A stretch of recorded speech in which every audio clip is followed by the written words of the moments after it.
Nagtalaga naman ng lugar at petsa ang COMELEC Mangaldan para sa off-site voters registration simula kahapon Enero 7 na magtatapos hanggang Enero 9. Pinadali umano ng COMELEC ang pag-access ng mga residente sa pagpaparehistro sa pamamagitan ng pagtalaga ng mga personnel na ilang o ng kanilang mga personnel sa ilang barangay.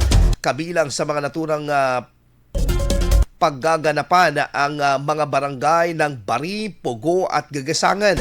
Kabilang sa mga serbisyong alok ay para sa mga bagong registration, transfer of registration, reactivation at pagwawasto ng mga detalye sa talaan ng botante.